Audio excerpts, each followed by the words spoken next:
l'artiste qui est là, c'est de bien jouer 1 minute, parce que je fais le match pendant 1 minute. Et je pense qu'elle était très sensible à la musique. Elle s'appelait Yolande Pouilly, peut-être que certains d'entre vous la connaissent. Elle était naturopathe, nutritionniste, mais aussi jardinière et poète. Et elle a disparu il y a quelques mois. Et elle s'est beaucoup engagée toute sa vie. Donc on voudrait lui dédier 1 minute de musique. Voilà, je pense qu'elle sera sensible. Et puis c'est bien le minimum qu'on puisse faire pour exprimer de la reconnaissance vis-à-vis de personnes qui, pendant 40-50 ans, se sont impliquées tous les jours pour faire que on aille mieux, quoi, quotidiennement. Si vous êtes d'accord pour faire un autre. Vous voulez bien faire une petite minute de musique? Voilà. Alors on peut la remercier parce que c'est très gentil de sa part. Bravo. L'hommage, il devait se faire à la fin de l'intervention, mais il faut toujours saisir les opportunités, donc je trouve que c'est encore mieux maintenant. Alors, je vous en prie.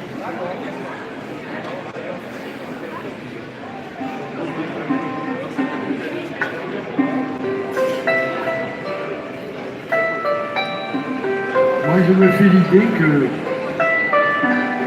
cette musique, elle est en relation avec le... Je ne sais pas pourquoi. Peut-être que c'est la forme de l'instrument. Peut-être que c'est sa sonorité. Mais je crois au-delà. Je crois que c'est le trait d'union, ce qui nous relie. Voilà.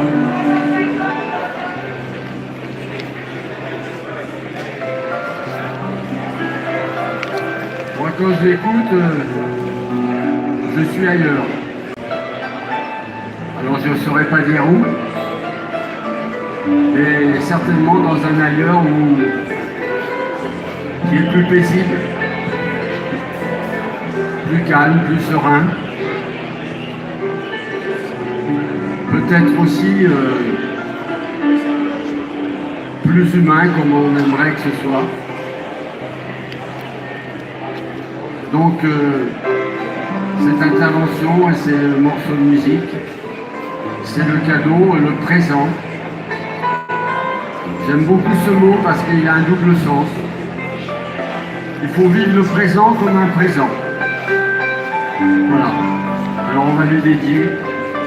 Merci Yolande pour tout ce que tu as fait et que tu fais encore parce que tu es toujours vivante au travers de beaucoup de personnes qui tiennent à leur santé et qui te le doivent. Voilà. Merci. Et je te dédie la conférence qui va suivre, qui j'espère va porter des fruits dans un monde un peu aride et pourtant si beau. Voilà.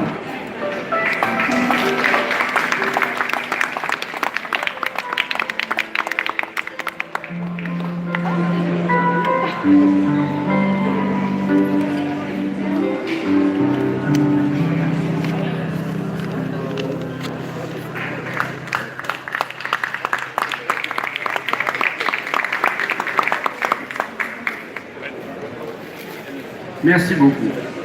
Je ne pouvais pas rêver mieux et franchement, je fais toujours confiance à la vie et ça se passe mieux.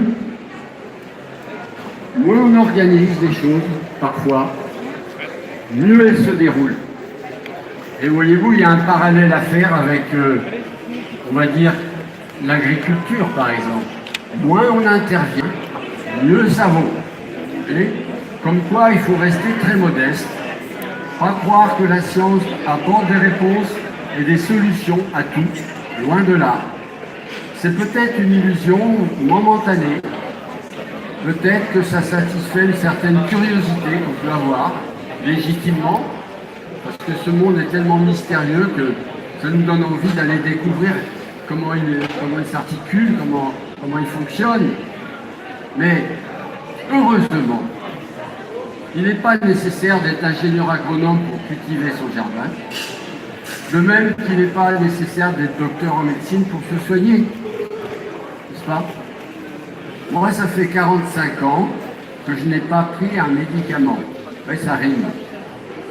Voilà. Et c'est un témoignage que je fais. 45 ans sans feuille de soins, sans un seul médicament, même pas un cachet d'aspirine. Et je dis surtout pas un cachet d'aspirine. Pourtant, ça a l'air anodin, ça n'est pas du tout. Rien n'est anodin. Chacun de nos gestes, et même chacune de nos pensées, a une importance. C'est pour ça qu'il faut faire attention. Même quand on est livré à soi-même, avant, vous savez, on faisait ce qu'on appelait l'examen de conscience. Le soir. On m'a appris ça quand j'étais petit.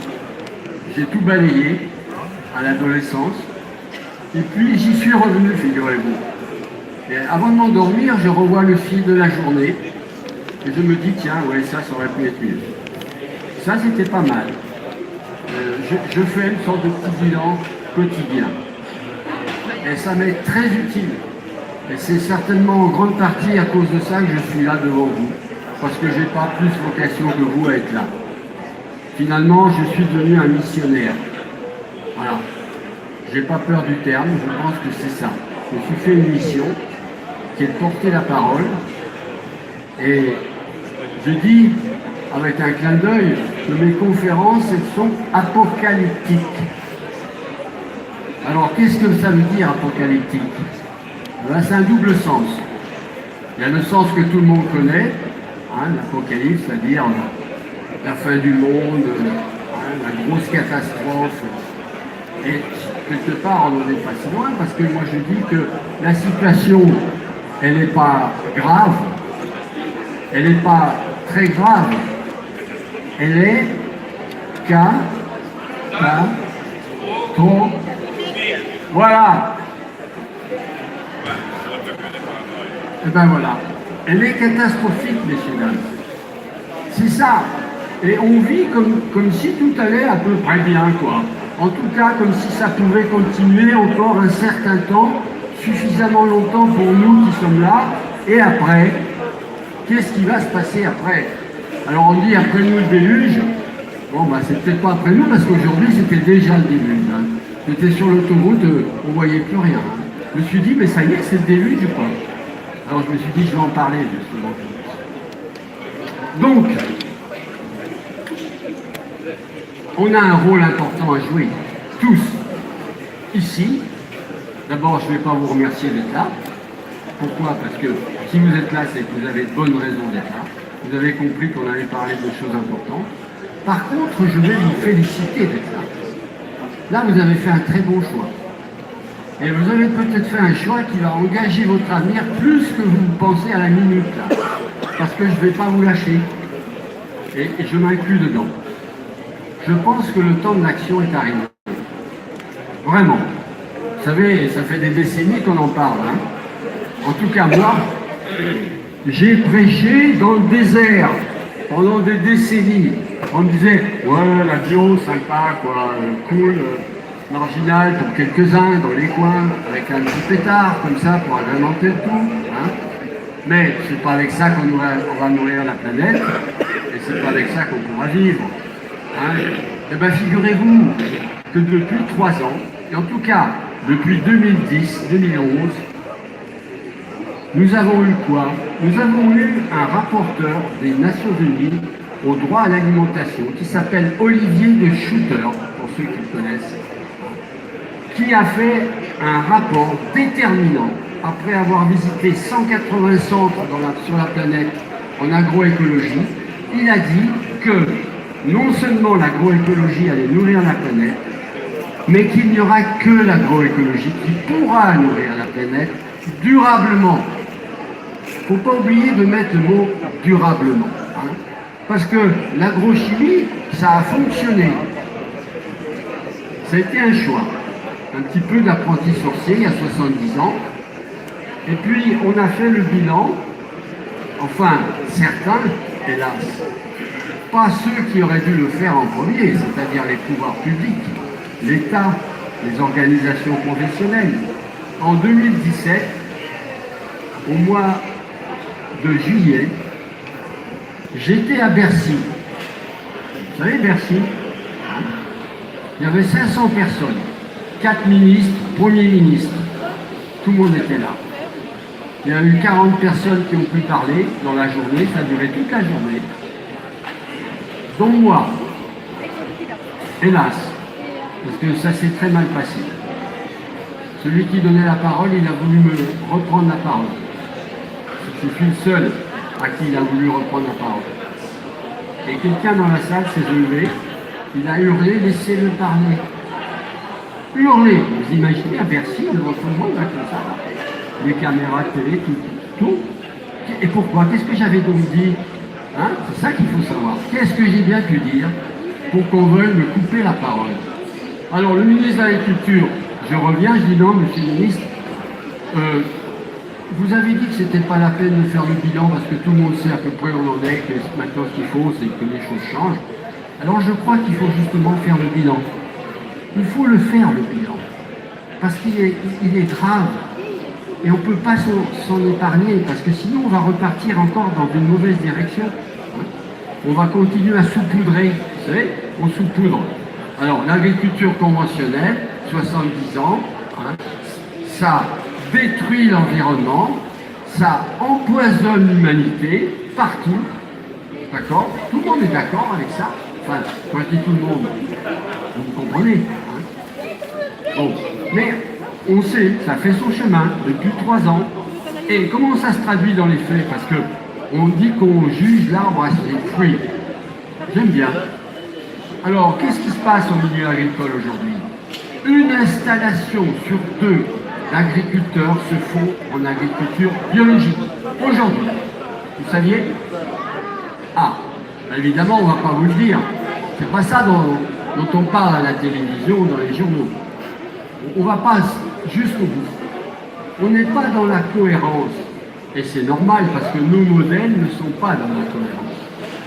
On a un président de la République qui a porté pendant un certain temps de grands espoirs. Et pourquoi? Parce que jeune, dynamique, nouveau, bon, sympa, toutes les femmes l'adoraient. Enfin, pas toutes quand même, mais presque. Hein. Bon. Oui, je sais, il y en a beaucoup qui disent « Oh non, moi, franchement, non. » Si, il est pas mal, franchement. Il parle bien aussi, d'ailleurs. Et moi, j'aurais bien aimé que l'histoire soit belle jusqu'au bout. Et c'était vraiment le moment. Et c'est grave que ce ne soit pas le cas, vous savez. C'est très grave. Et c'est très dommage. Parce que c'était le moment de changer les choses. Alors, il a dit quoi, lui? J'ai tout noté, moi. Il a dit, il faut tenir le langage de la vérité. Ouais, ah, super, ça me va très bien. C'est ce que je fais, voyez-vous, et j'y vais encore plus volontiers. Il a dit, l'écologie sera le fil conducteur de ma politique. Ah, intéressant.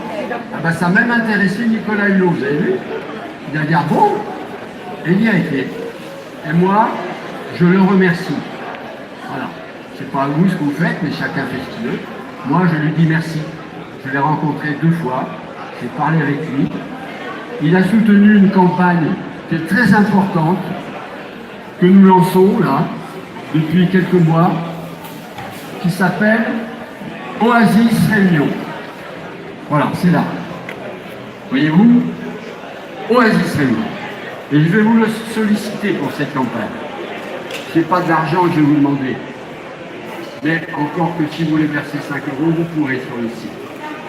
Vous pourrez, et ce serait utile. Non, je vais vous demander non seulement d'aller signer ce manifeste. C'est quoi Oasis Réunion? La Réunion, c'est la France. C'est un pays magnifique. Il y a une biodiversité exceptionnelle sur l'île de la Réunion. Elle est attaquée à plus de 30%. Pourquoi? Parce qu'il y a la monoculture intensive, industrielle de la canne à sucre sur 64% du territoire agricole. Voyez-vous? Est entièrement désherbé au glyphosate, au Roundup. Donc, ça a des conséquences très graves. Et en plus, c'est une île, elle est fragile. Il faut donc commencer par là. Donc, nous, notre campagne, elle s'appelle, non pas seulement on ne veut plus le glyphosate, ce qui est déjà très bien. Hein. Vous avez vu que Nicolino a lancé avec Veilleret, ils ont lancé tous les deux. C'est un petit peu cavalé seul, c'est dommage, parce que on pouvait faire un petit peu mieux, en tout cas un petit peu plus. Là, il est question des coquelicots, l'image est belle, moi elle me séduit. Plus de glyphos, voilà. Donc, ils ont décidé à partir du glyphosate, hein, qui est l'arbre qui cache la forêt des pesticides et de l'agrochimie, quand même, ne l'oublions pas, parce que c'est pas spécialement et seulement le glyphosate qu'il faut combattre. Hein.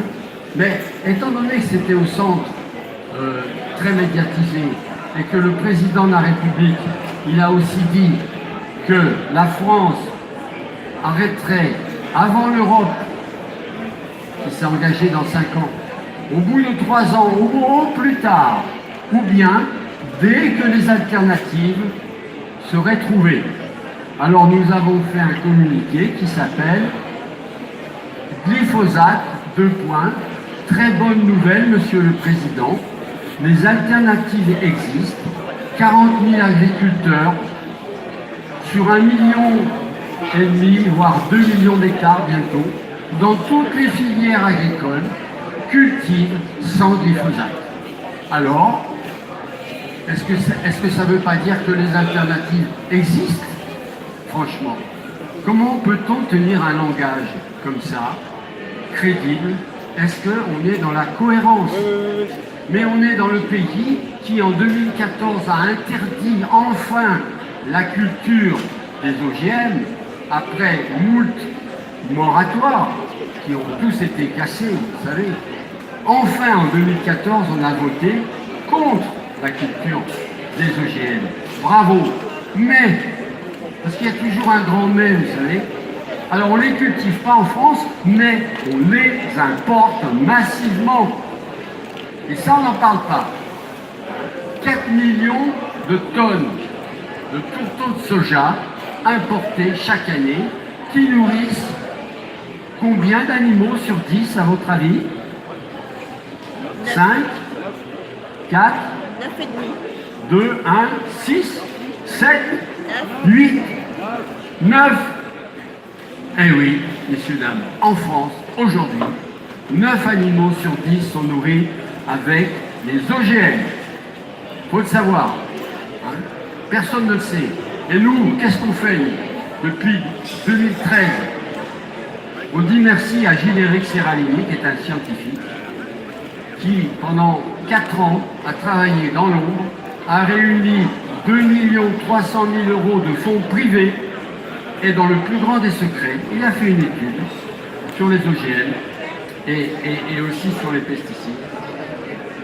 Et le résultat, vous l'avez tous vu, hein, à la télévision, des rats avec des tumeurs exorbitantes.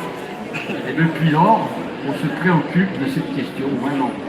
Au passage, je ne suis pas très fier qu'on utilise des animaux pour faire les tests. Hein. Et maintenant, je crois qu'on peut s'en passer. Il y a de larges possibilités sans eux. Ça suffit, on les a assez maltraités. D'ailleurs, je fais toujours une petite parenthèse pour les animaux auxquels je voudrais vous associer. Et ça prend 1 minute, mais je me dis que ces animaux d'élevage, qu'est-ce qu'ils ont bien pu faire pour qu'on les incarcère comme ça, hein, toute leur vie? Qu'est-ce qu'ils ont bien pu faire? Et je me dis que le pire des criminels dans un établissement pénitentiaire, on l'autorise à sortir 2 heures par jour. Eux non. Pourquoi? Qu'est-ce qui se passe là? Et après, on les mange. Est-ce que c'est acceptable? Est-ce que c'est humainement acceptable? Et on en est arrivé là. Hein, on ne sait pas vraiment comment. Moi, je sais comment. Parce que finalement, on a banalisé la consommation des animaux. Il ne faut pas la banaliser. Moi, je ne suis pas végétarien. Je pourrais l'être. Je le suis presque. Je le suis peut-être, mais je ne vais pas vous le dire. Hein. Je dis que je ne le suis pas. Donc ça, c'est plus simple. Mais pour autant, je me dis, non, arrêtons quoi. Il faut changer les choses. Il faut respecter les animaux. Respecter les animaux, c'est se respecter soi-même aussi. Hein. Parce qu'on les mange. Et croyez-moi, ils se vengent. Gravement. Ils se vengent.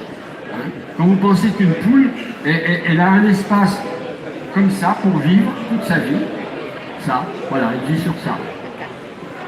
Vous vous rendez compte? Il faut voir dans quel état. Hein.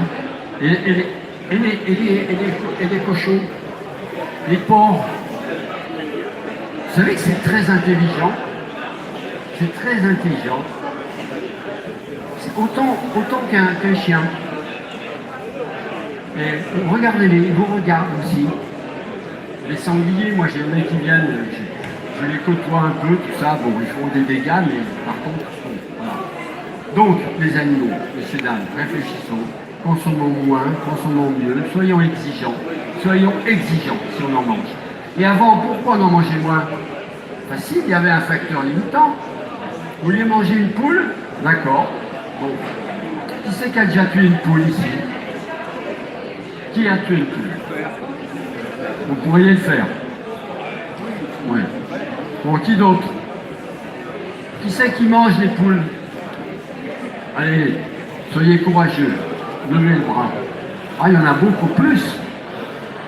Alors vous comprenez, avant, quand on voulait manger une poule, on courait après, il fallait l'attraper, il fallait la tuer, il fallait la plumer, il fallait la vider, hein?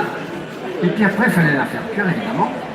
Alors vous me disiez, bon allez, est-ce qu'on mange une poule ce soir? Oh ben non, allez, finalement, on en mangera la semaine prochaine, hein? Parce que bon, fatigué, bon, ceci, cela. Vous comprenez? Là, il y a des facteurs limitants. D'un seul coup, les animaux, ça devient un aliment parmi d'autres, là, sur la barquette. Tiens, qu'est-ce qu'on va manger ce soir? Ah ben des côtes de porc. Tiens, ben oui, alors, oui, ou alors quoi? De la polenta? Oui, c'est pas pareil, hein? Vous comprenez? C'est pas pareil. C'est pas du tout. Alors que ça semblerait pareil. Non, ça n'est pas. Donc on mange trop de viande, il faut diminuer. Il faut exiger que les animaux soient respectés et il faut manger une viande qui soit au moins une viande de meilleure qualité. Voilà. Je referme la parenthèse, mais c'est important de la faire. Alors, donc, Oasis-Fénion, qu'est-ce qui se passe là-bas depuis un an? Ben, il se passe de belles choses. On a lancé avec un site qui s'appelle oasis-réunion.bio, parce qu'on peut faire des points bio maintenant. Alors on a choisi point bio. Hein, voilà. Qu'est-ce qui se passe? Là, on applique notre programme zéro phyto, 100% bio. Voilà. On a dit que dans une phase première, on allait rassembler 20 000 signataires. On en est à un peu plus de 17 000. On a besoin de vous. Donc non seulement pour signer, mais pour que vous repartiez. José, est-ce que tu voudrais bien donner à ceux qui veulent? Tu vois là? Voilà. On a des feuilles de signature. Moi, ce que j'aimerais, c'est que vous repartiez avec une feuille vierge et que vous fassiez signer votre entourage en disant, voilà, l'objectif c'est de faire du département de La Réunion le premier département français zéro phyto 100%. On commence là-bas parce qu'il y a urgence et on continuera dans les autres départements. Si on y arrive là-bas, on y arrivera. Et je vais vous dire, on est à la phase 2 là. C'est quoi la phase 2? La phase 2, c'est l'interpellation de tous les pouvoirs publics, de tous les élus, des collectivités territoriales et les responsables des organisations professionnelles. On va tous les interpeller par écrit, en lettres recommandées, pour leur demander de se positionner par rapport au manifeste qui dit on veut arrêter la chimie sur l'île, on veut passer à la biologie. Voilà. Est-ce que vous êtes d'accord ou pas? Ça s'appelle un objectif. Ça ne veut pas dire que demain matin, on arrête la chimie et que ce sera tout bio. Non, c'est pas ça. On n'est pas débile. Mais quand on parle d'objectif, messieurs, dames, on ne peut pas laisser dire « Ah ben, bon, alors la chimie, Parce que moi je pratique le deux choses l'une. Vous connaissez cette forme d'expression? Le deux choses l'une. Deux choses l'une. Alors, deux choses l'une. Ou l'agrochimie est une agriculture de progrès qui satisfait tout le monde, avec des consommateurs qui sont plus malades du tout, hein, et on continue, ou alors c'est vraiment catastrophique. La preuve, c'est qu'on se dirige vers la bio. Est-ce qu'on dirait vers la bio si c'était bien avec la chimie? Sûrement pas. Et à partir de là, étant donné que sur la planète, vous savez combien il y a de formes d'agriculture, là vous repartez avec quelque chose de très important. Combien y a-t-il de formes d'agriculture? Et c'est ma deuxième intervention à Bercy, qui était dirigée à Madame Christiane Lambert, présidente de la FNSEA, le syndicat agricole dominant en France. Elle disait, la France, parce qu'elle est intervenue avant moi, bien sûr, elle disait, la France, ce pays où il y a 1001 formes d'agriculture. Ah oui, j'ai tout de suite compris le message.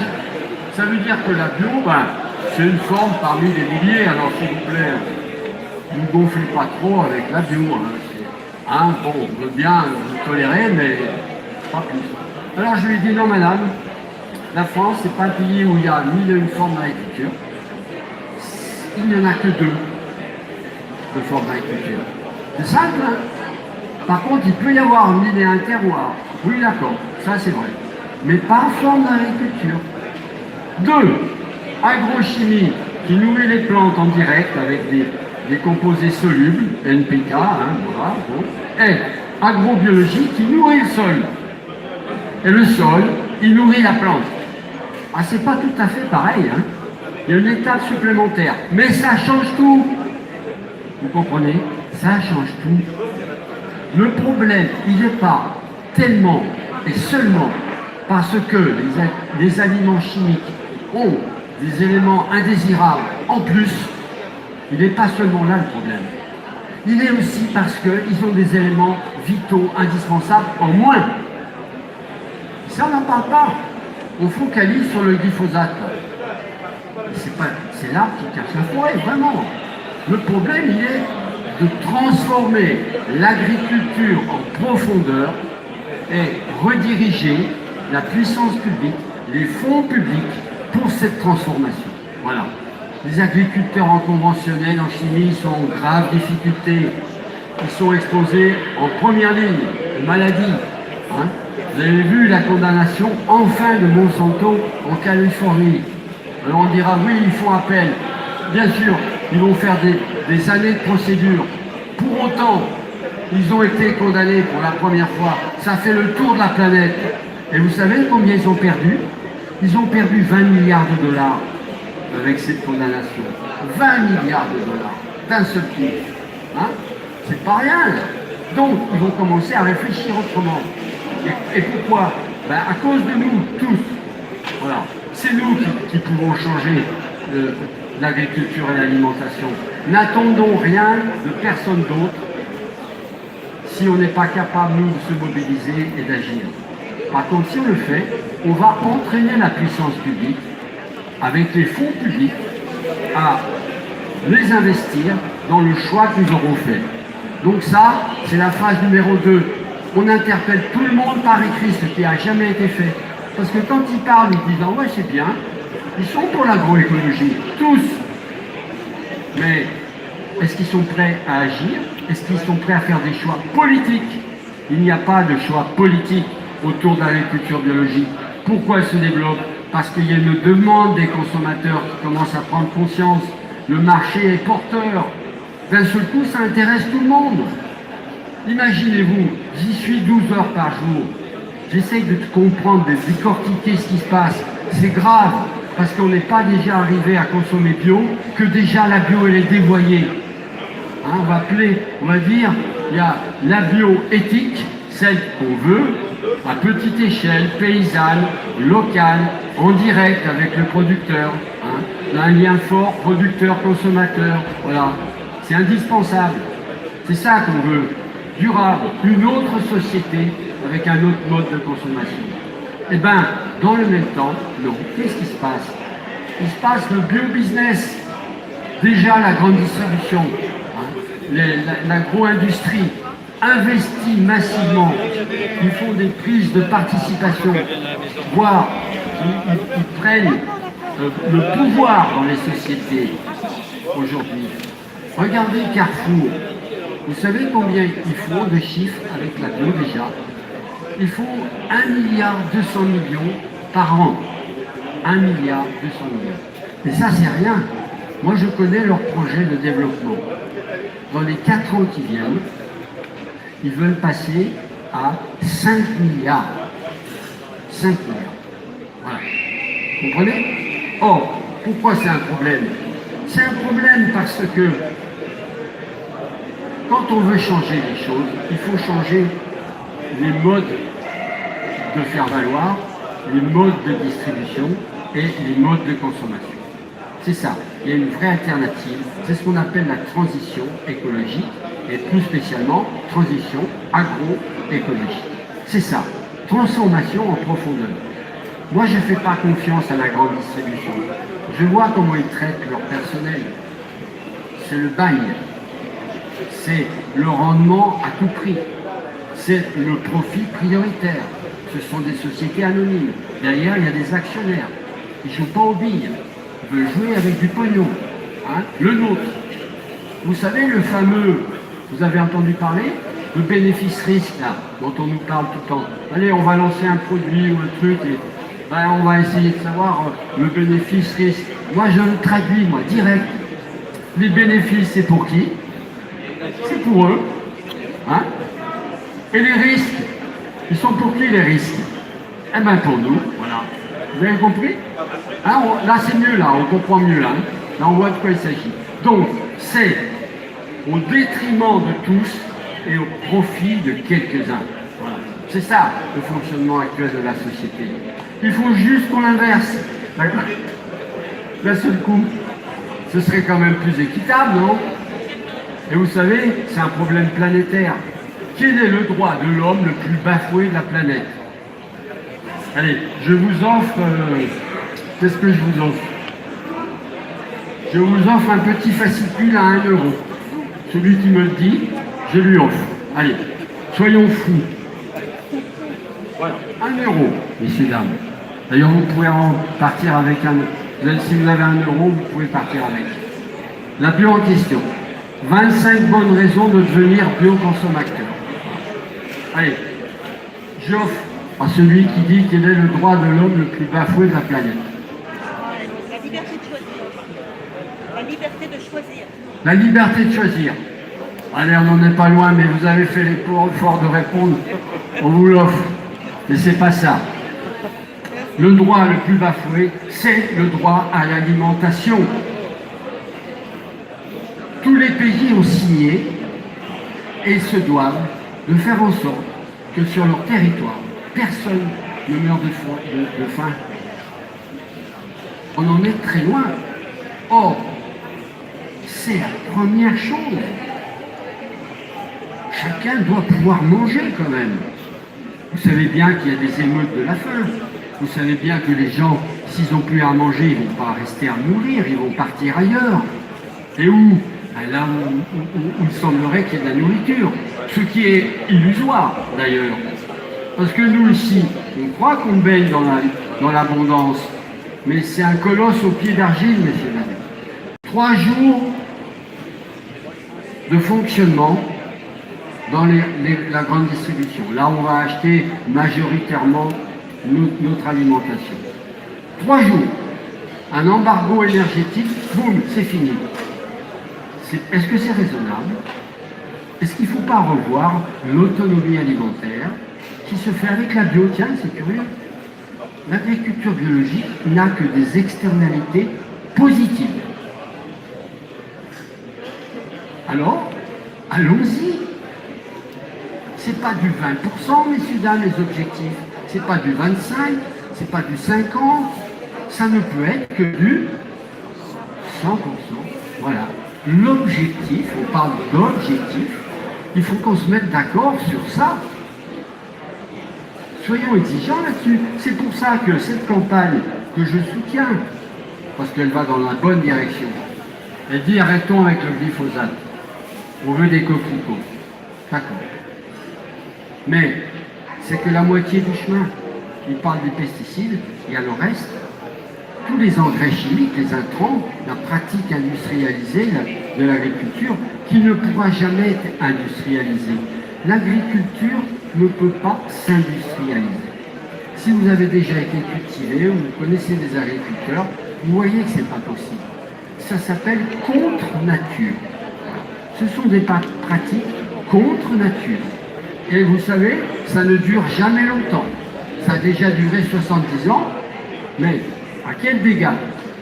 Et on est dans une société qui est censée être pollueur, payeur. C'est pas ça qu'on avait décidé. Ça paraissait logique, non? Alors, est-ce que c'est ce qui se passe?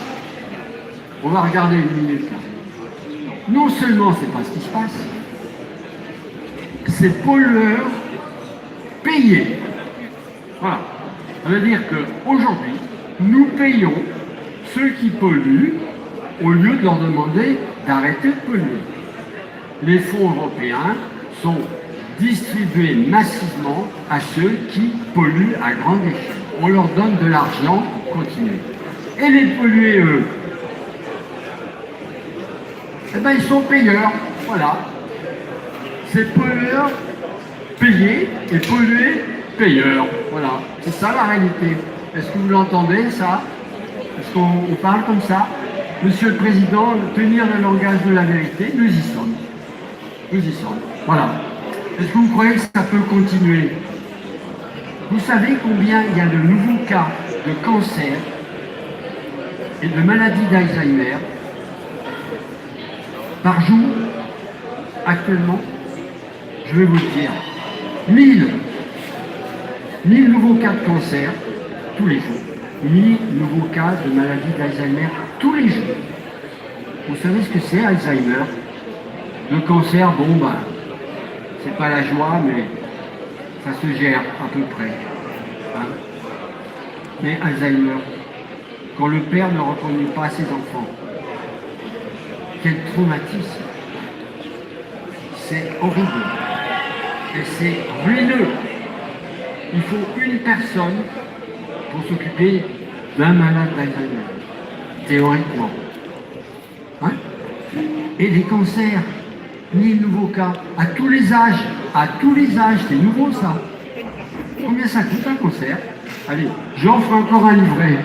Celui qui me dit combien coûte un cancer par an à la société. Allez, je vais m'uriner à 900. Allez, lancez-vous, vous risquez rien. 10 000 euros, 50 000, minimum. 10 000, 100 000, vous avez gagné. Bravo. 100 000 euros par cancer, Parce qu'attendez, il y en a qui en ont plusieurs, hein, vous savez. Il l'a pas. Il y en a qui en ont 2, 3. On peut se le permettre, hein, on est pris en charge. Bon, ça, si je dis ça, c'est parce que je crois qu'il faut réfléchir un peu et faire ce qu'il faut pour arrêter de souffrir et de mourir inutilement sur la planète. Là. C'est ça qui se passe. Là. On souffre gravement, inutilement. C'est pas une fatalité, messieurs, dames. Dans mes conférences, je commence par la question: est-ce que la maladie est une fatalité? Et j'attends. Jamais personne m'a dit oui, c'est une fatalité, on est là pour en baver, ça a été prévu comme ça, donc c'est normal. Voilà, c'est tout. Non. Personne ne pense pas. Alors, si c'est pas une fatalité, c'est quoi? C'est le résultat de nos comportements. Voilà. 100 000 euros par cancer et par an. On nous dit le trou de la Sécu. Vous en avez entendu parler? Alors, cette année, c'est merveilleux. Pourquoi? Parce que ça y est, c'est la première année où la sécurité sociale n'est pas en déficit. Excédent de 800 millions. Waouh! Ah oui, ils ont réduit un peu, ils ont fermé le robinet. Hein. Bon. Première année, Manque de bol, c'est pas le déficit qui pose un problème. C'est quoi? Ben, c'est le budget. C'est le budget qui pose un problème. 200 milliards d'euros de remboursement de médicaments et de feuilles de soins. 200 milliards d'euros auxquels, personnellement, je n'ai pas contribué depuis 45 ans. Voilà. Je suis fier de dire ça. Hein? Et qu'est-ce que ça veut dire? Ça veut dire que c'est possible. C'est ça que ça veut dire. C'est pas pour me glorifier. Pour autant, est-ce que vous croyez que c'est facile tous les jours? Non. Moi, j'ai une hygiène de vie, je suis très rigoureux, je fais très attention. Vous savez? Je vais vous donner encore une indication qui peut vous être parfaitement utile. J'ai fait confiance, souvent, dans des situations très difficiles, à mon corps, à mon organisme. Je lui ai fait confiance. Il fallait y croire. Qu'est-ce que j'ai fait comme moyen thérapeutique puissant? J'ai arrêté de manger. J'ai sauté un repas. 2, 3, 4, 5 et encore plus. En tout cas, dès que vous ne vous sentez pas bien, le bon réflexe, c'est quoi? Vous ne mangez plus, messieurs, dames. Cherchez pas. Vous sautez un repas ou deux. Et si vous ne vous sentez vraiment pas bien, vous allez vous coucher, vous dormez. C'est pas compliqué quand même. C'est ça que nous demande l'organisme. Ben non, on va continuer, on prend les médicaments, il y a de la fièvre, allez, on prend des antifièvres, après on a des douleurs, tout ça. 22 millions de personnes qui consomment tous les jours des médicaments anxiolytiques, somnifères, antidouleurs, etc. Analgésiques. 22 millions tous les jours. Bon, je sais pas, je plombe un peu l'atmosphère là ou quoi? Et la fièvre, il faut la laisser parce que c'est une défense du corps. La situation est catastrophique. Mais elle n'est pas du tout, sauf si elle arrive à un degré désespérée. Ah, ça y est, on bascule. On arrive dans le positif. Pas du tout. On a une chance extraordinaire. Il y en a deux formes dans les cultures. Eh bien, revenons à l'autre. Voilà, elle est là, elle nous attend. Hein. C'est magnifique. C'est valorisant. Ça crée des emplois durables. C'est des emplois HQH. Qu'est-ce que ça veut dire? Vous connaissez le HQE? C'est quoi HQE? Voilà. Haute qualité environnementale. Alors, HQH, ce serait quoi? Haute qualité humaine. Voilà. C'est ça qu'il nous faut. Il faut des emplois qui soient durables et qui valorisent les personnes. Ou alors travailler en coopérative. Enfin, il y a trop de gens qui font des choses, mais je ne sais pas comment ils font, mais je ne pourrais pas le faire. Je ne le ferai pas. Et pour certains, c'est destructeur d'eux-mêmes et de la société en plus. C'est pas du tout gratifiant, ils en vivent tout juste. Non, il faut changer tout ça. On peut le faire et on va le faire. Voilà, c'est ça qu'on va faire. Moi, je suis optimiste. J'ai toujours été optimiste. Et depuis 1970, je suis là, ils sont l'exaltation. paralysés. Après, Formidable cette ils ont transformation. maladie, décèdent. Vous devriez vous associer, vous devriez y aller tous les jours, parler un peu de ça, autour de vous. Vous allez adopter des associations qui sont là, qui sont très utiles. Hein. Je vais faire tourner ça d'ailleurs, vous pouvez le lire chacun, parce qu'on n'est pas assez nombreux nous. On s'active, on a besoin de bénévoles. Donc si vous avez 2-3 heures, même chez vous, avec votre ordi, vous pouvez faire des choses très utiles dont on a besoin. Après, il y a d'autres associations. Là, les amis de la Confédération paysanne. Voilà. Ceux qui veulent vont partir avec ça. La Confédération paysanne, c'est une organisation d'agriculteurs paysans qui est à petite échelle et qui est le modèle qui convient bien. Donc, c'est bio et local. Hein, toujours bio et local. On ne peut plus parler que de bio aujourd'hui. Alors, eux, ils ne sont pas tous en bio, hein, encore. Mais ils y arrivent. Ils sont déjà à plus de 50%. Donc il faut aider ceux qui font des efforts.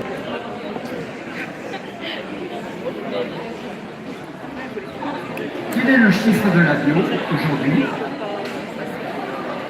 On va bientôt être à 10 milliards d'euros de vente. Quand on a fait le Grenelle de l'environnement, on a dit quoi? On a dit 20% en restauration collective dans les 10 ans. 2008, 2018. On y est en 2018. Alors on a quoi comme résultat 10 ans après? Engagement, c'était une loi, le Grenelle de l'environnement. 3%. 1, 2, 3. Ici ça. 3%. Voilà. 10 ans après, 3%. Et là, qu'est-ce qu'on nous dit? Ben, on commence.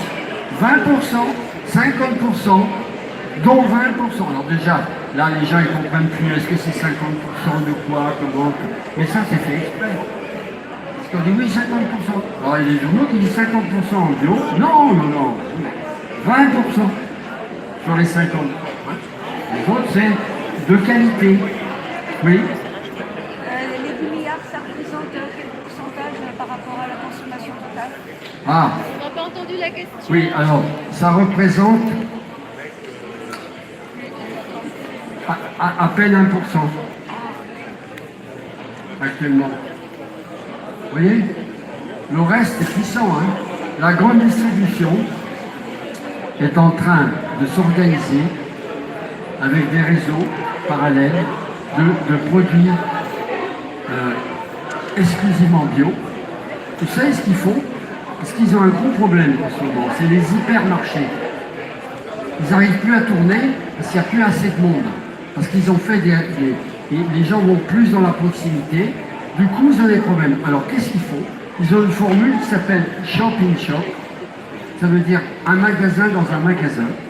Et ils créent des magasins 100% bio dans les hypermarchés. Vous rentrez, vous avez une entrée qui va être que pour le magasin bio. Donc, ils vont occuper l'espace. Donc, les gens, ils vont retourner parce que la bio, ça attire. Donc, ils ne sont pas bêtes. Ils font un produit d'appel avec la bio et ils continuent de vendre le reste. Mais est-ce que c'est tolérable? Est-ce qu'on peut tolérer qu'un agriculteur, il ait 50% en bio et 50% en chimie? Vous trouvez que c'est normal, ça? Et un magasin, est-ce que c'est... Oui. Quel bio ils vendent? Ah, voilà. Eh ben, justement. Alors, là-dessus, ils sont très forts. Parce que, comme quand ils font les produits d'appel, ils tiennent le discours qui est le nôtre. Vous n'avez qu'à regarder la publicité à la télévision. Vous avez Auchan, avec le docteur Simiès, le top du top, là, hein, le préféré des Français. Alors, c'est pas le mien, hein, en tout cas. Et vous avez Carrefour. Voilà. Ils cartonnent tous les deux. Et ils tiennent le même discours. J'écoutais la publicité, je me disais, mais j'aurais pu écrire à la virgule près tout ce qu'ils disent. Ils ont tout compris, du local, accessible. Hein. Bon, ça c'est dans un premier temps. Il faudra m'expliquer comment il va faire juste Carrefour pour faire 5 milliards de chiffre d'affaires dans 4 ans avec la bio. Alors qu'on n'arrive pas à fournir. Le problème actuel de la bio, c'est pas la demande, c'est l'offre. C'est pas la consommation, c'est la production. On ne va pas assez vite. Alors comment on pourrait, s'ils s'y mettent tous comme ça, donc je ne sais pas, ils vont bien être obligés de délocaliser. Donc ils achètent ailleurs, en Europe, ils installent des agriculteurs, ils vont le faire. Et ils vont faire quoi? Ils vont faire au mieux de la monoculture intensive biologique. Voilà. Ça existe, hein. Ça existe. Vous pouvez voir des produits bio hypertrophiés, c'est-à-dire gonflés avec de l'azote, même si c'est de l'azote organique, ça gonfle aussi les aliments. C'est pas ça qu'on veut. Hein. Donc, voilà.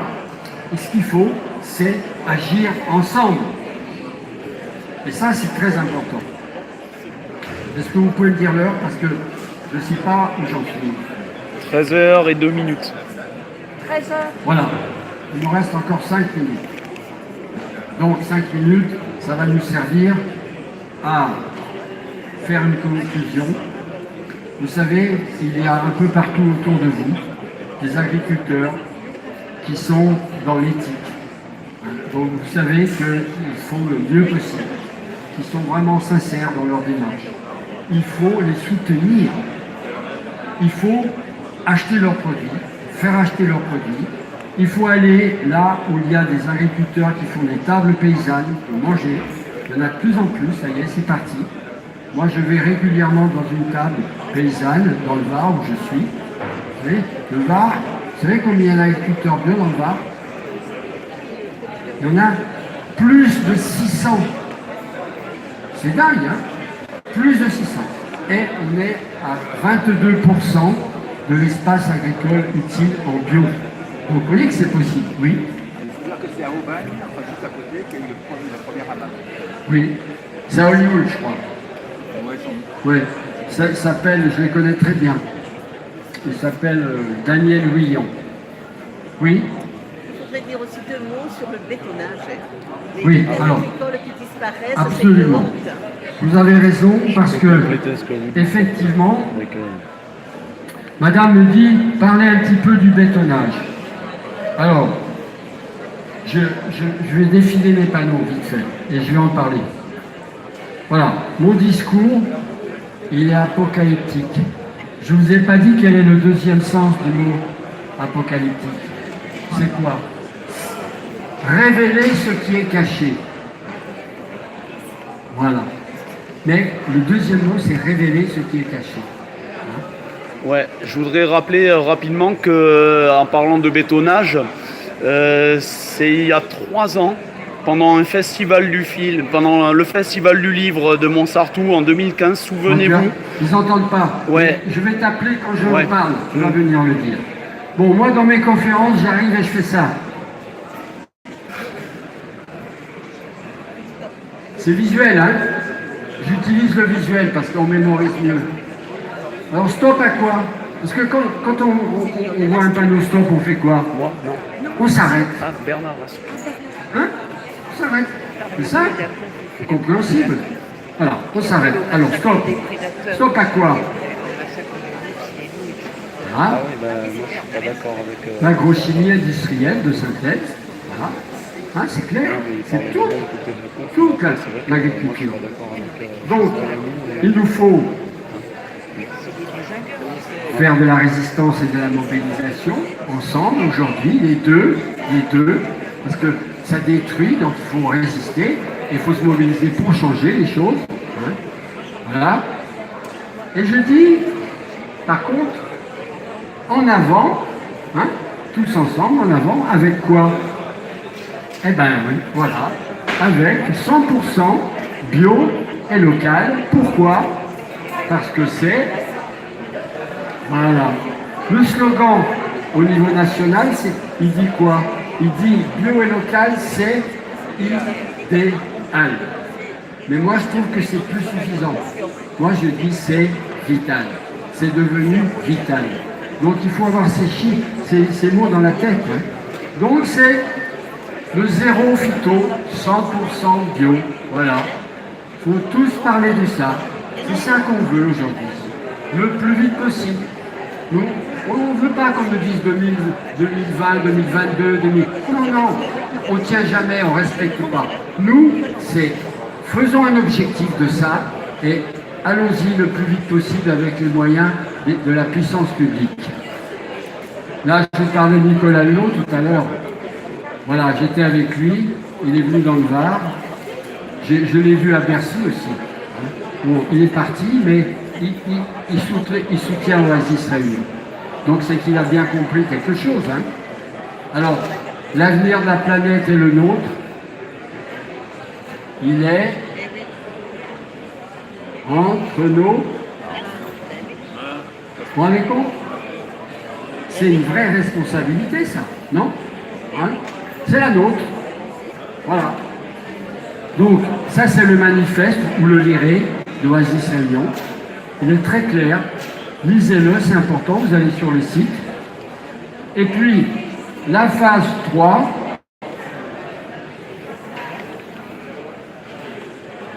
Alors, je finis avec ça. Agir. Alors, devenons tous quoi? Golfeurs? Consomme, acteur, actrice, Voilà. responsable. Bio consomme acteur.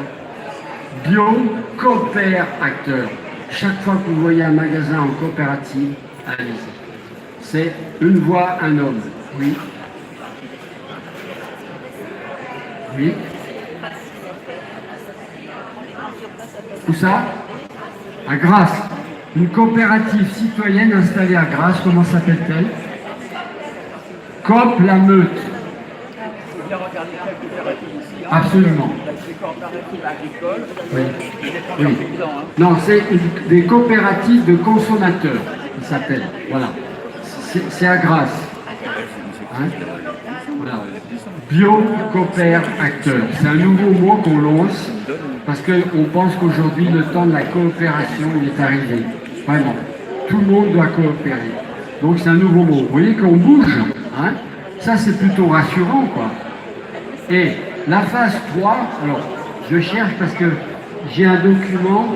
Tu ne veux pas regarder, José? Tu vas avoir un document sur les terres agricoles là-dedans.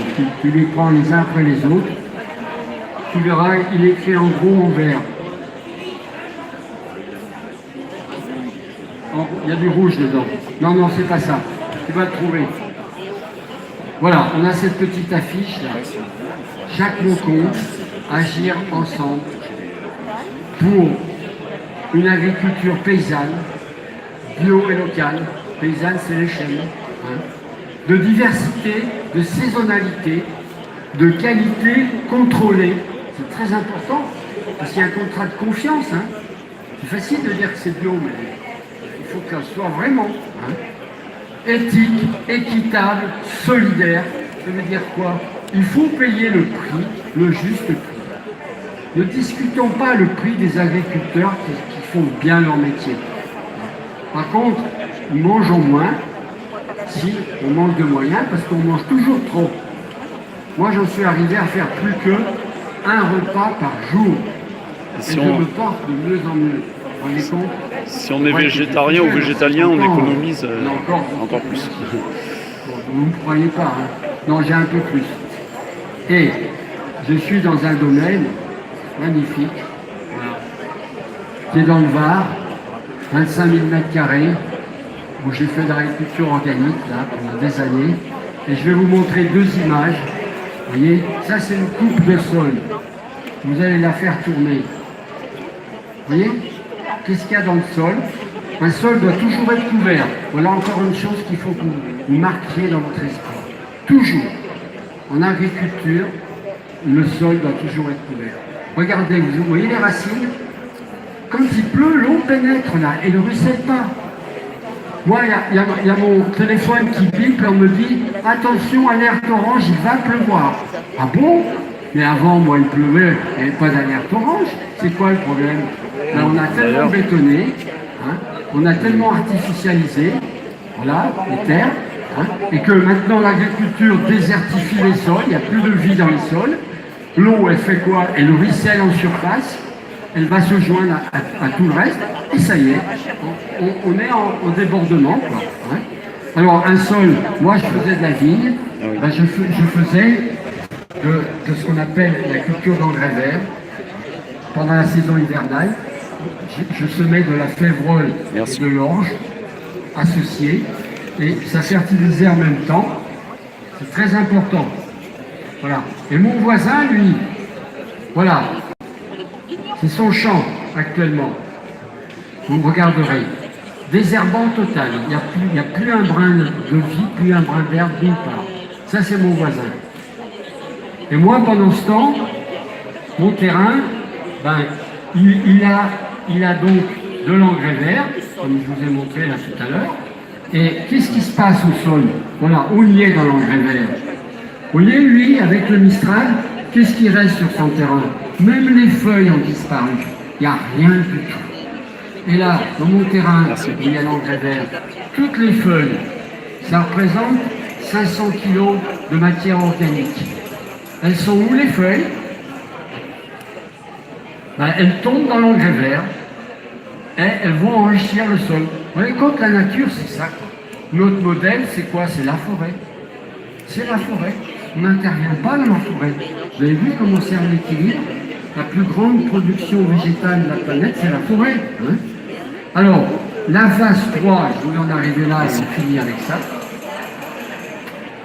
On a une campagne pour demander l'étiquetage obligatoire de tous les produits alimentaires issus d'animaux nourris aux OGM, c'est-à-dire 9 animaux sur 10. Elle est en cours à l'Europe. Là, vous aurez un petit document. Ensuite, on fait Oasis Réunion pour faire le premier département, 0 phyto, 100% bio. Et le troisième, c'est ça. C'est quoi? Ça s'appelle RLS, pétition pour l'instauration du RLS, référendum citoyen, libre, souverain. Ah oui, parce qu'il faut en arriver là, quoi. Ça ne va pas changer tout seul. Hein. Même si on se rassemble, qu'est-ce qu'on fait après? Eh ben, il faut modifier la Constitution. Il faut créer en France un référendum citoyen, comme en Suisse. Hein? Aujourd'hui, quel serait le premier sujet? Ce serait quel choix d'agriculture voulons-nous en France? Agrochimie ou agrobiologie? On va tous voter. Il y aura 85% minimum de gens qui diront on veut l'agrobiologie. Et puis ça devient souverain, c'est ça souverain, ça veut dire c'est applicable, direct, ça prend force de loi, vous comprenez? Donc ça c'est devenu essentiel. Voilà. Heureusement, il n'y a personne derrière moi, donc je peux déborder de 5 minutes. Voilà, on arrive au bout, hein. On arrive au bout et je pense que, vous voyez, c'est ce que je vous disais tout à l'heure, le droit de l'homme. Je sors ces images d'habitude, je prends 1h30, 1h45 pour pouvoir faire une conférence qui aborde à peu près tous les sujets. Ah, José Gelé. Voilà, c'est ça. Regarde. Alors, c'est le problème des terres agricoles. La première chose à faire aujourd'hui, c'est de protéger les terres agricoles. On en a besoin, c'est comme la prunelle de nos yeux. Les terres agricoles sont notre bien commun le plus précieux. Ça s'appelle action prioritaire. TE20. C'est clair? Hein? Bon. Aujourd'hui, ce n'est pas seulement la sauvegarde des terres agricoles, leur remise en culture diversifiée et le rétablissement de leur fertilité. Voilà. C'est ça qu'il faut faire. C'est pas que les protéger, c'est les cultiver et rétablir leur fertilité. Parce qu'il n'y aura pas d'agriculture durable, il n'y aura pas de pérennité de la vie pour l'humanité sur la planète si on n'a pas réinstallé la fertilité dans nos sols agricoles. Voilà. On est dans la désertification. Ça s'appelle le collectif de défense des terres fertiles. Voilà, messieurs, dames. Donc, si vous avez... Oui, tu veux dire? Ouais, juste témoigner de ce qui s'est passé il y a 3 ans, justement. On va finir avec Nico. Est-ce que quelqu'un a une question à poser, concrète ou autre? Bon. Oui. Oui. Je peux À filmer. propos de la biodiversité, vous avez soutenu la démarche de la Confédération paysanne. Oui. Par contre, ce sont des gens qui, dans leur immense majorité, appellent au massacre des grands prédateurs. Et on ne peut pas être d'accord avec ça. On ne peut pas. Oui, madame, elle évoque un problème lié à la Confédération paysanne. Ouais, ils sont contre le loup et contre les ours. Dans la Confédération paysanne, il y a beaucoup d'éleveurs. Et les éleveurs, ils sont en opposition avec les grands prédateurs qui sont réinsérés. Il y a un vrai problème. Pas tous, parce qu'il y en Oui, a. pas tous. Il y en a qui cohabitent parfaitement Non, avec les vous avez raison, prédateurs. parce que déjà, c'est les éleveurs en particulier. Mais c'est la cause. Et pas tous les éleveurs. J'en ai vu aussi Voilà. qui comprenaient. Tout à fait. Alors vous savez que les éleveurs sont indemnisés si une bête a été attaquée, mangée, mais c'est compliqué pour eux. Moi, je Il suis faut pour qu'ils le loup et je suis retrouvent pour les vraiment, ours. c'est-à-dire on retrouve l'animal, qu'ils amènent des parties de l'animal, et parce que ça ne marche pas, sinon ce serait un peu facile. Hein. Bon. Et c'est un vrai souci. Et puis eux, c'est traumatisant pour eux, parce que quand on fait de l'élevage et qu'on aime ces bêtes, on n'a pas envie de les voir dévorer comme ça. Ouais, mais parce Ils que ne surveillent pas sont assez leur attaqués, troupeau. hein. Ils ne surveillent pas assez leur troupeau pour Oui. beaucoup d'entre eux. Alors, Oui, il mais- faut davantage le surveiller. Tout ça, De surveiller le troupeau. ce sont des problèmes auxquels il faut vraiment s'attaquer. Voyez-vous, on trouve des solutions à tous les problèmes. Il faut juste que la société se mobilise et donne les moyens qui correspondent, ce qui n'est pas le cas aujourd'hui. On essaye de faire des changements profonds avec des bouts de ficelle. Ça ne marche pas comme ça. Il faut utiliser l'argent d'une manière intelligente, constructive et durable. Voilà. C'est ça qu'il faut faire. Il faut associer tous les citoyens. Il y a beaucoup de citoyens qui sont très compétents. Ils sont à la retraite, ils sont même d'accord pour participer à des réunions et à faire avancer des solutions aux problèmes, n'est-ce pas? D'accord? Oui, mais justement, je vous associe. Hein? Est-ce que tu peux me filmer? Oui, alors, autre question? Est-ce que tu pourrais me filmer? Non? Je vais Bon. parler. Merci. Voilà. Alors, si vous voulez... Ouais. Oui, Nico. Ouais, tiens, excuse-moi. Bien. Nico, je le remercie toujours parce qu'il est jeune, il est beau, il est intelligent.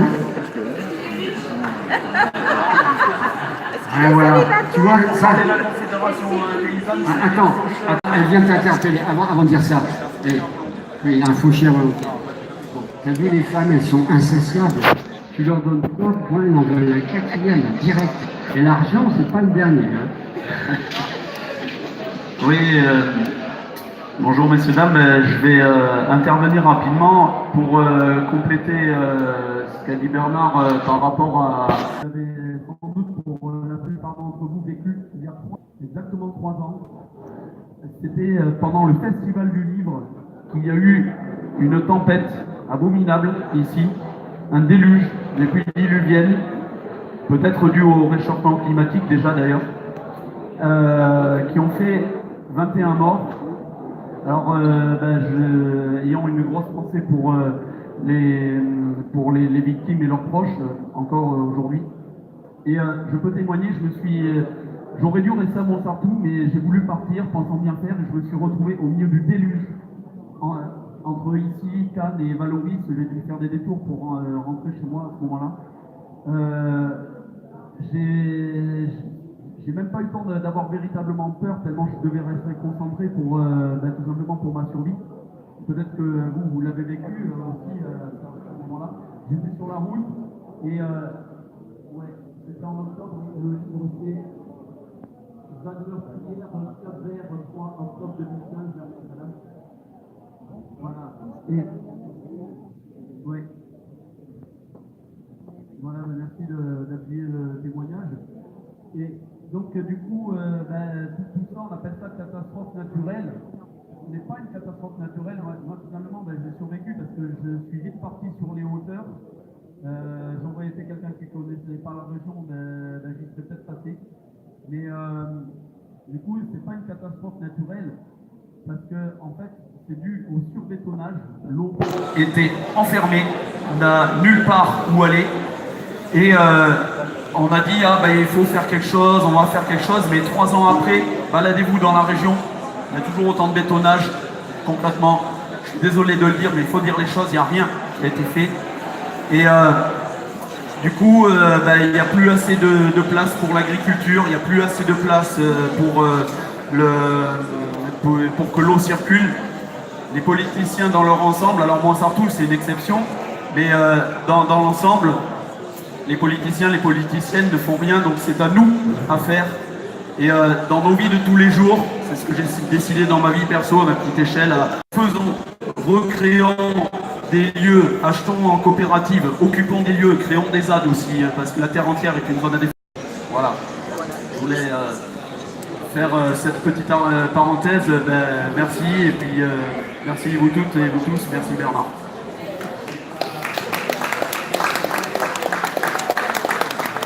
Alors, cette fois-ci, on va... Oui, c'est marche, hein? Oui. Bon, on va vraiment finir. Donc tout à l'heure, vous avez vu, j'ai rendu un hommage à Yolande Bouise, naturopathe, nutritionniste. Je voudrais rendre encore une fois hommage à Jocelyn Moulin, qui était très fidèle au Festival du Livre et qui animait Cocopédie.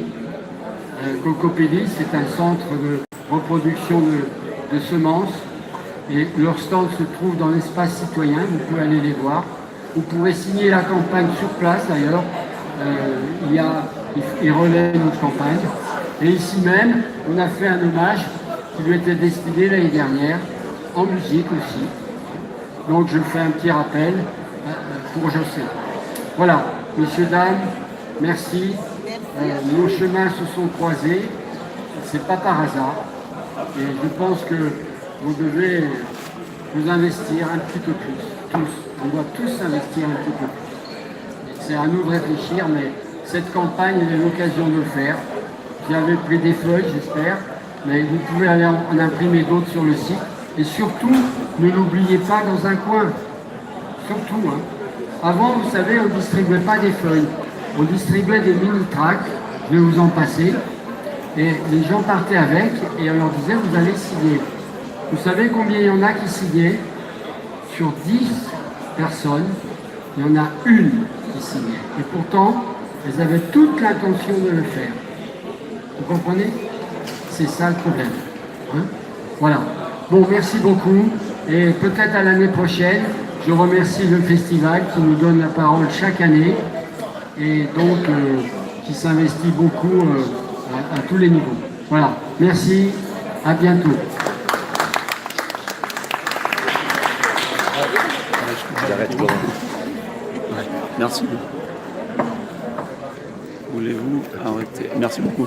J'ai mieux Ouais. que